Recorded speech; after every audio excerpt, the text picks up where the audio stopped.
feel it in your touch. I can hear it in your voice, though you haven't said that much.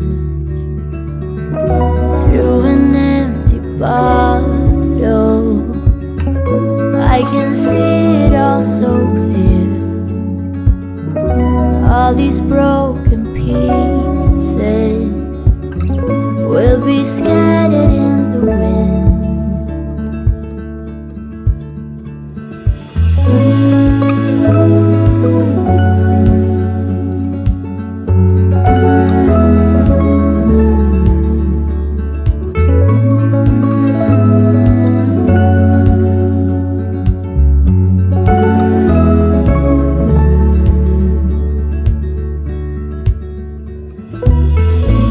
Put up with it for far too long.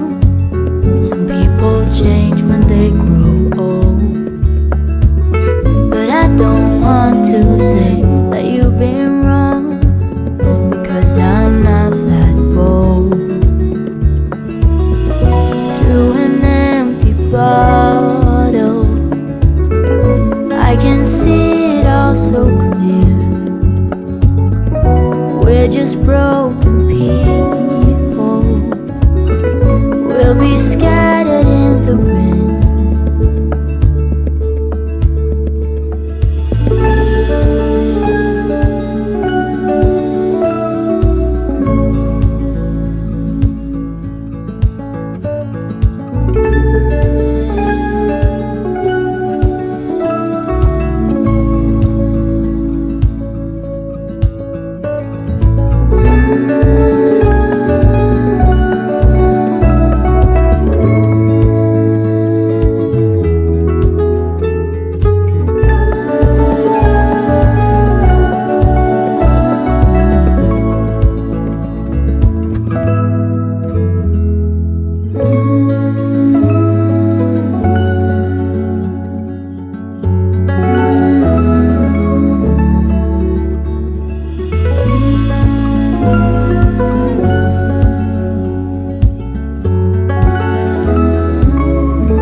darkness, low down low, scattered in the gravel. Vapor escapes us in thin air. I find the strength in my shortcomings. Lies don't say, come on, spend money I try, but no feelings are forthcoming. Holy, holy snow lays on me, feels like an injury, soaked in luxury, a leopard in a hurry. Where's that waterfall, the source of it all? Where's the essence of me?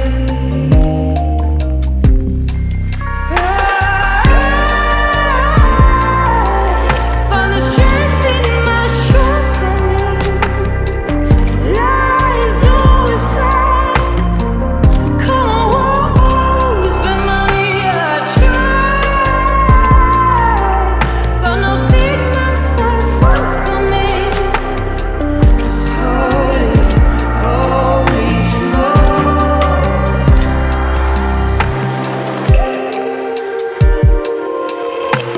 Figments are forthcoming when my name gently realign.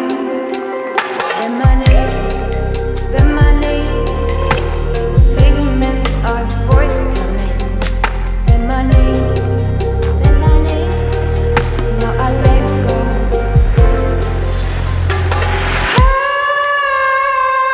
I find the strength in my shortcomings.